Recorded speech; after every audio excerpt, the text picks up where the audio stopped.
मैं doctor Hemendra Arora, assistant professor government MS college Bikaner, BA second year में second paper के विद्यार्थियों के लिए आज न्यू एग्रीकल्चरल स्ट्रेटेजी और ग्रीन रेवोल्यूशन या कृषि विकास की नवीन व्यू रचना और हरित क्रांति से संबंधित विषय वस्तु को गहनता से अध्ययन करेंगे।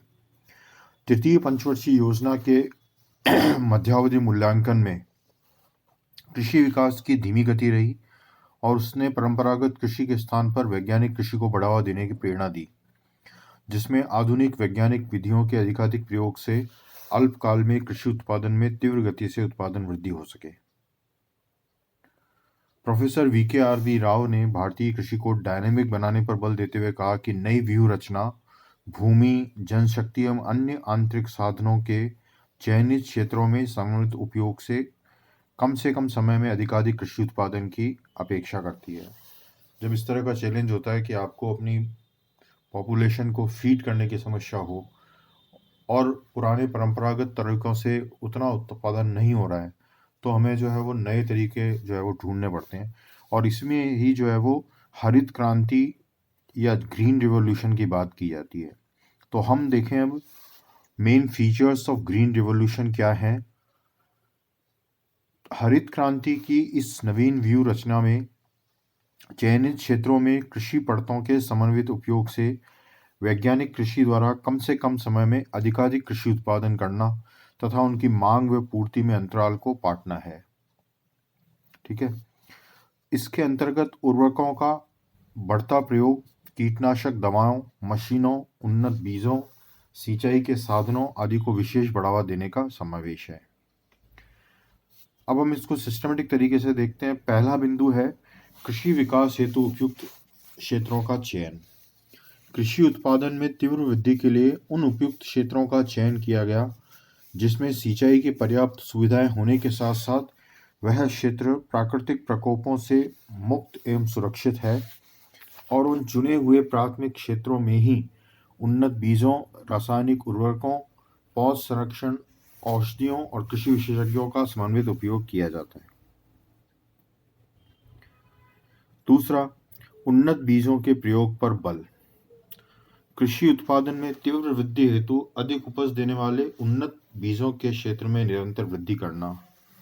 उसके लिए गेहूं, धान, बाजरा, मक्का, ज्वार आदि फसलों की उन्नत किस्मों की बुआई पर जोर दिया गया।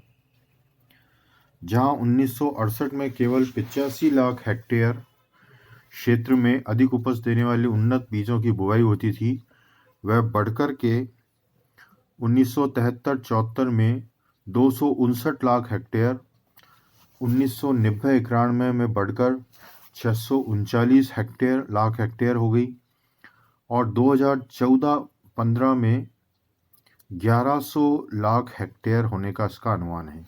तीसरा, रासायनिक उर्वरकों का निरंतर बढ़ता प्रयोग।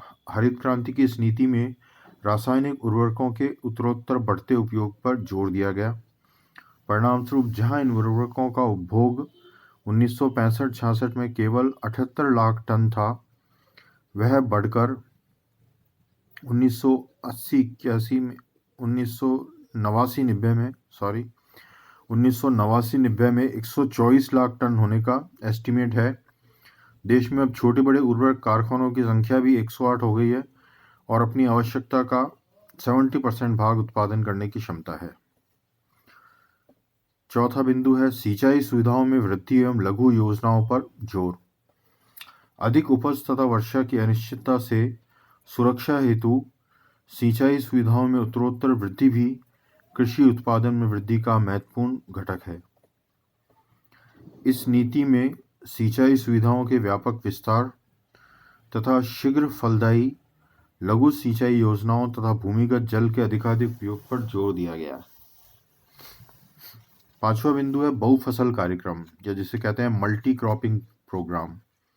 कम समय में तैयार होने वाली फसलों की बुआई में वृद्धि से न केवल कृषि उत्पादन में तेजी से वृद्धि होगी, वरन सीमित कृषि योग्य भूमि में अल्पकाल में वर्ष में कई फसलें बोना संभव होगा। जैसे संकर मक्का, शंकर बाजरा, ज्वार, चावल में जया, पद्मा, मैक्सिकन गेहूं कम समय में तैयार होने वाली फसलें हैं तथा उत्पादन भी अपेक्षाकृत अधिक बैठता है। छठा, कीटाणुनाशक औषधियों का बढ़ता उपभोग एवं पौध संरक्षण। फसलों के रोगों पर नियंत्रण तथा कीटनाशक दवाओं के द्वारा कीड़े मकोड़ों और चूहों द्वारा फसलों को क्षति पहुंचाने वाले कीटाणुओं को समाप्त कर उत्पादन में वृद्धि की नवीन व्यू रचना एक महत्वपूर्ण घटक है। अतः पौध संरक्षण कार्यक्रम में तेजी लाई गई है। देश में कीटाणुनाशक औषधियों के उत्पादन में वृद्धि, क्षेत्र में विस्तार, आवश्यक अनुसंधान, पौध संरक्षण कार्यक्रम हेतु पौध संरक्षण निदेशालय की स्थापना की गई है। छठा, भूमि सुधार एवं भूमि संरक्षण। भूमि सुधार के अंतर्गत सभी प्रकार के इंटरमीडिएट या जिसको मध्यस्थ लोग कहते हैं, बिचौलियों का अंत करना, कृषकों को भूधारण की सुरक्षा, शोषण से मुक्ति और मालिकाना हक दिलाना आदि है। इस नवीन रीति में भूमि सुधार कार्यक्रमों में तेजी लाने के साथ साथ भूमि कटाव तथा उर्वरकता शक्ति में ह्रास को रोकना आदि का समावेश है। आठवां बिंदु है कृषि में सहायक खाद्य फसलों के विस्तार पर बल। भारत में नवीन कृषि विकास नीति में सहायक खाद्य फसलों की उत्पादन वृद्धि पर जोर दिया गया है, ताकि उससे न केवल खाद्यान्न अभाव की पूर्ति होगी, वरन आलू, अंडों, मछली, केले, शकरकंद और अन्य प्रोटीन युक्त वस्तुओं के उत्पादन से उनके उपभोग द्वारा संतुलन एवं पौष्टिक आहार की प्राप्ति भी होगी। नवां बिंदु है कृषि विकास हेतु विभिन्न संस्थाओं की स्थापना। कृषि विकास की योजनाओं के क्रियान्वयन एवं कुशल संचालन हेतु हरित क्रांति में अनेक संस्थाएं स्थापित की गई। 1963 में राष्ट्रीय बीज निगम की स्थापना, कृषि वित्त व्यवस्था के लिए कृषि पुनर्वित्त निगम, उर्वरकों की पूर्ति के लिए उर्वरक निगम, ग्रामीण क्षेत्रों में विद्युतीकरण हेतु ग्रामीण विद्युतीकरण निगम, कृषि मूल्यों के निर्धारण हेतु कृषि मूल्य आयोग आदि की स्थापना की गई। राज्य में कृषि उद्योग निगम बनाए गए हैं। उत्तम बीजों की पूर्ति के लिए केंद्र सरकार के 5 कृषि फार्म सूरतगढ़, जैतसर, उड़ीसा, पंजाब व हरियाणा में स्थापित किए गए हैं। 1982 के अंदर कृषि एवं ग्रामीण वित्त की शीर्ष संस्था के रूप में राष्ट्रीय कृषि एवं ग्रामीण विकास बैंक, जिसे नाबार्ड कहा जाता है, national bank for agriculture and rural development की स्थापना की गई। इस बैंक ने कृषि वित्त हेतु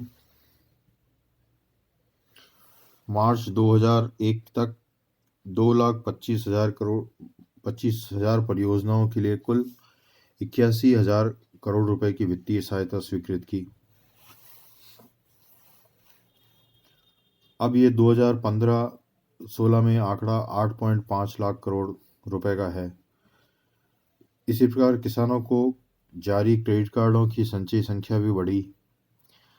10वां बिंदु है कृषि के यंत्रीकरण तथा उन्नत उपकरणों के उपयोग को बढ़ावा। नवीन नीति में कृषि विकास के लिए उन्नत उपकरणों तथा यंत्रों के उपयोग को बढ़ावा देने का प्रावधान है। इससे कृषि और उद्योगों में आर्थिक घनिष्ठता आएगी। देश में 13 कृषि उद्योग निगम अर्थात एग्रो इंडस्ट्रीज कॉरपोरेशन मशीनों और औजारों के निर्माताओं तथा किसानों से संपर्क स्थापित कर औजारों तथा यंत्रों की खरीद, मरम्मत आदि की व्यवस्था करेंगे। देश में इन यंत्रों तथा उपकरणों की पूर्ति में वृद्धि का प्रयत्न भी सम्मिलित है। 11वां बिंदु है कृषकों को उचित मूल्य की गारंटी। ये बहुत इंपॉर्टेंट बिंदु है। कृषकों को उत्पादन वृद्धि की प्रेरणा तथा मूल्यों में होने वाली गिरावट से सुरक्षा प्रदान करने के लिए नवीन नीति में उचित मूल्यों की गारंटी दी गई है। कृषि मूल्य आयोग या एग्रीकल्चरल प्राइस कमीशन की सिफारिशों को ध्यान में रखते हुए सरकार कृषि उपज का वसूली एवं खरीद मूल्य निर्धारित करती है। केंद्रीय खाद्य निगम और राज्य खाद्य निगमों द्वारा सरकारी नीति को मूर्त रूप दिए जाने की चेष्टा की जाती है। मूल्य निर्धारण करते समय उपभोक्ता के हितों का भी पूरा ध्यान रखा जाता है। इस तरह अधिक उत्पादन की स्थिति में कृषि उपज की कम लोचदार मांग के कारण होने वाली क्षति से सुरक्षा प्रदान कर किसानों को अधिक उत्पादन की प्रेरणा अधिक उपयोगी तथा व्यवहारिक लगती है।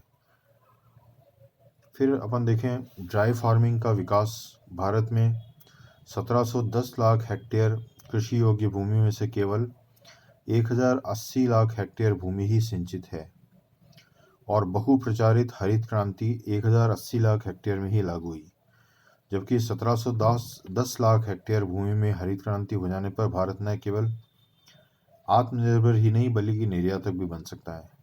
पानी की कमी को देखते हुए ऐसे क्षेत्रों में ड्राई फार्मिंग को बढ़ावा दिया जाना आवश्यक है। अतः नवीन नीति में ऐसे क्षेत्रों जहां सिंचाई की सुविधाएं उपलब्ध नहीं हैं, ऐसी फसलों के उत्पादन को बढ़ावा दिया जाएगा जिनमें कम पानी की आवश्यकता होती है। पशुपालन विकास। पशुपालन विकास कृषि विकास का महत्वपूर्ण एवं अविभाज्य अंग है। इसलिए नवीन नीति से नस्ल सुधार, रोगों की रोकथाम और डेयरी उद्योग आदि को उन्नत एवं आधुनिकतम बनाने के प्रयत्नों का समावेश है।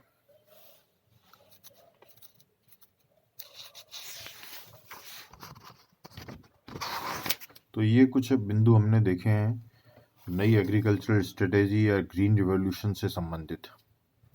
आज यहीं तक करेंगे। Thank you.